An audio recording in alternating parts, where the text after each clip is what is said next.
We are wrapping up another season of Extreme Reloading, and this is the season finale for Season 7 of Extreme Reloading. You know, this season has been all about bullets, and specifically a number of 68 to 70 grain bullets for my 5.56 or 223 IWI Tavor, something like this, the Barnes Match Burner. This bullet does very well in my Tavor as well as the AR-15 that we're shooting. And we also spent some time working with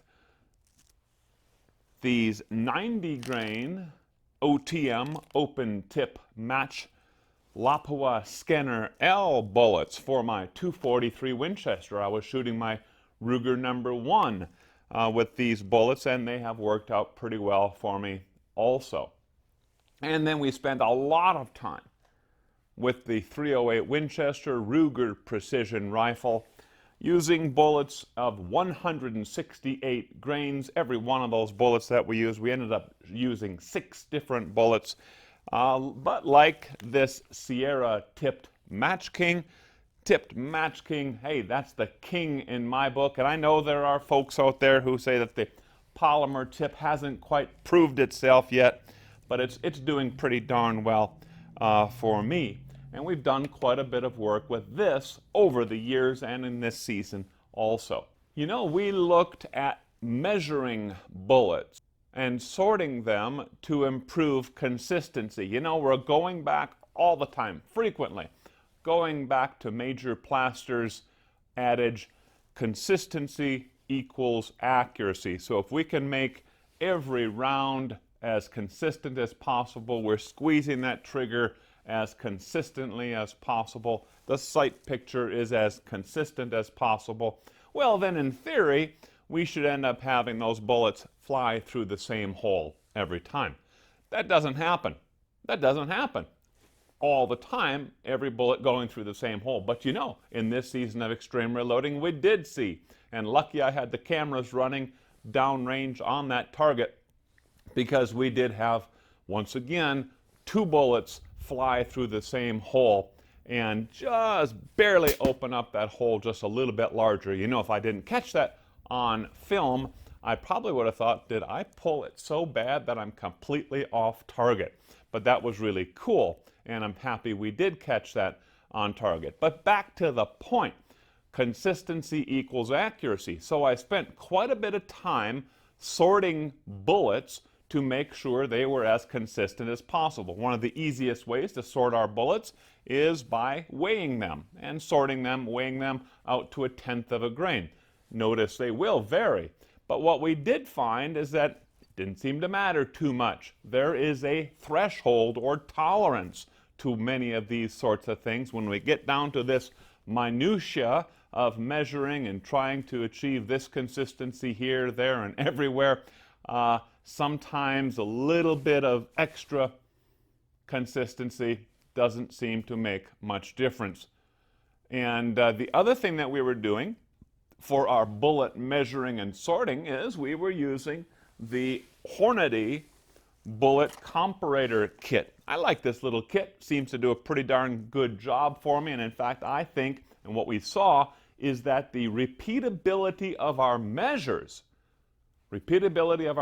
in other words, our ability to take one bullet or a completely loaded cartridge, a full round, and make some measurements on it, kind of take things apart, and then make that same measurement again a second time on the exact same bullet or the exact same round, is very repeatable when we're using something like this, and less repeatable if we're just using the digital micrometer, digital calipers.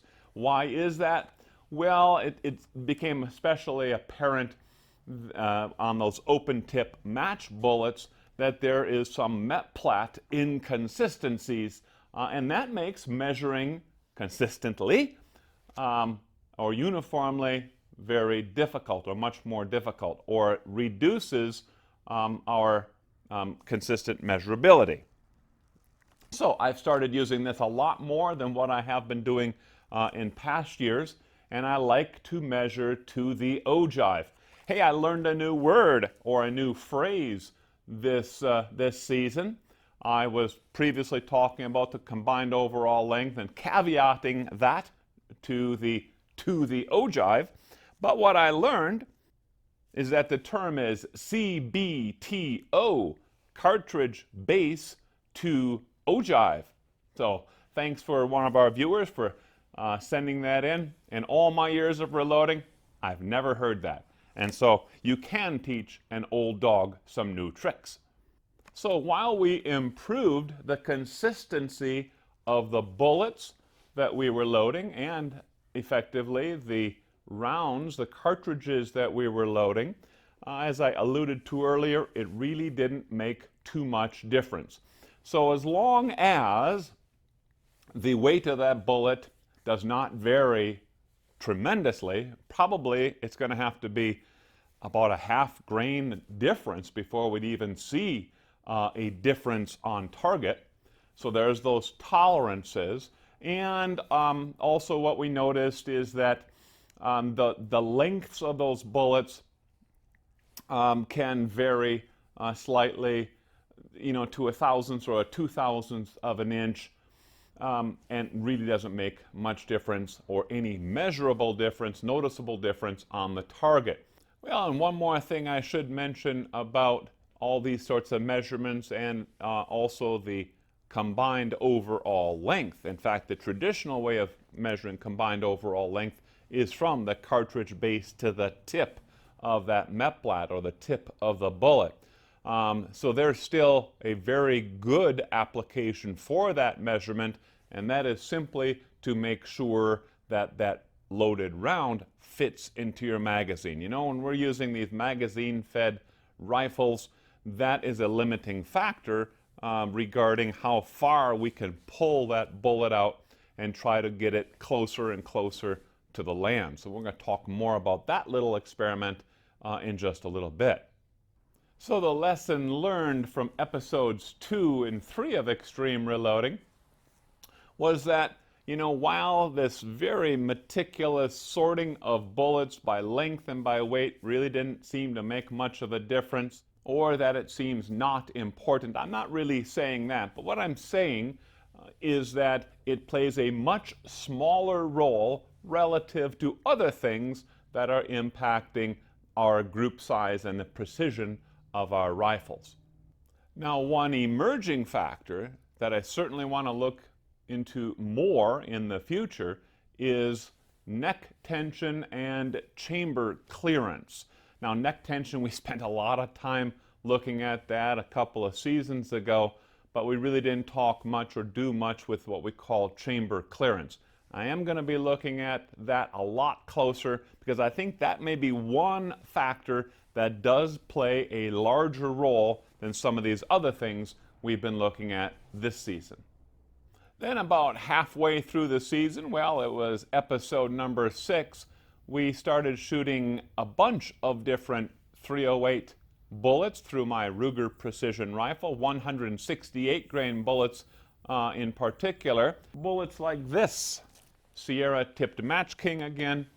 And what we learned when I compared this bullet, or I shot this bullet against the Spear Match bullet, the Berger Match, Nosler, Hornady, and so on, was, well, it confirmed a few things for me, and that is that this particular Ruger precision rifle does not like or prefer bullets that are quite long for caliber. It does not shoot well bullets that have a very long boat tail, and it seems to like or prefer bullets that have a ogive forward type of design.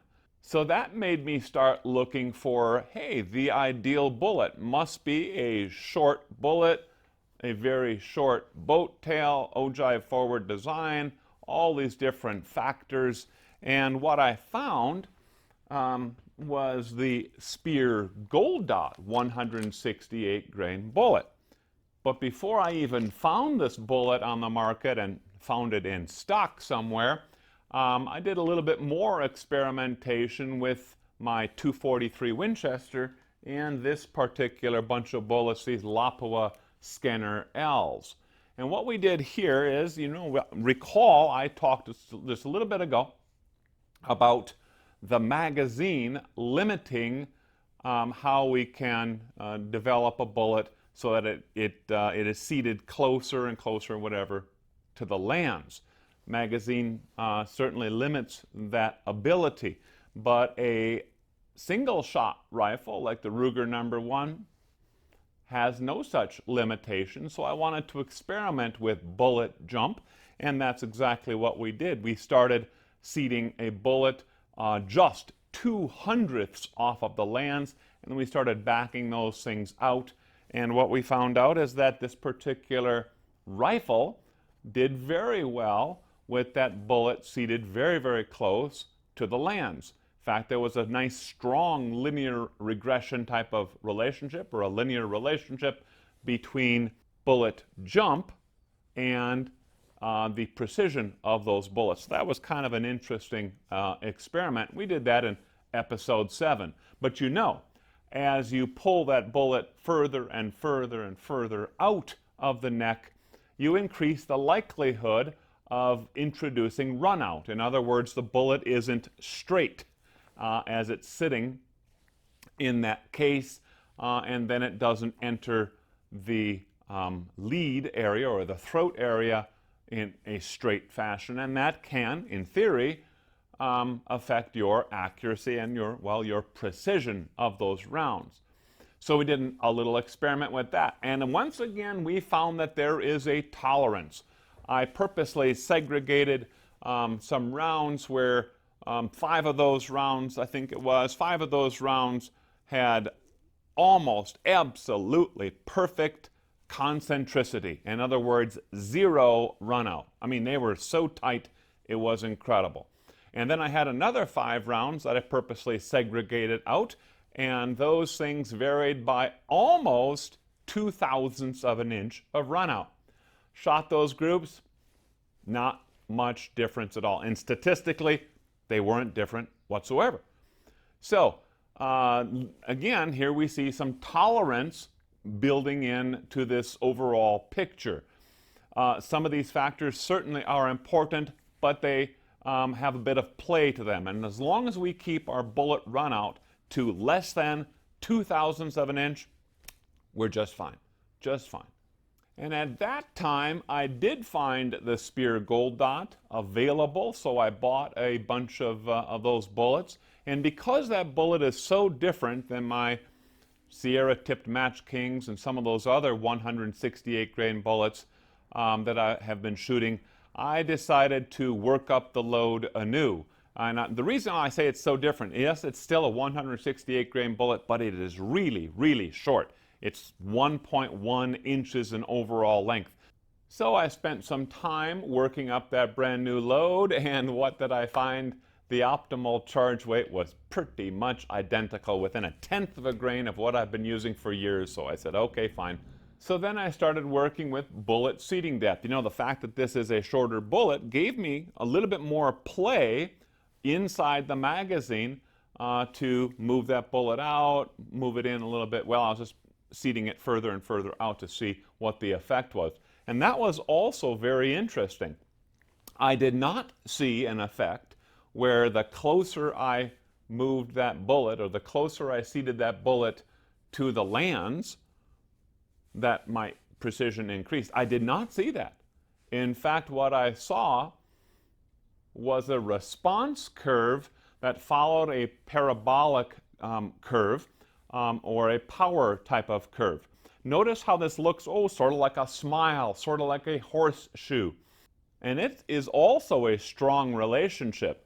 And lucky enough for me, I found a place in that curve, or along that curve, where the precision was very, very good.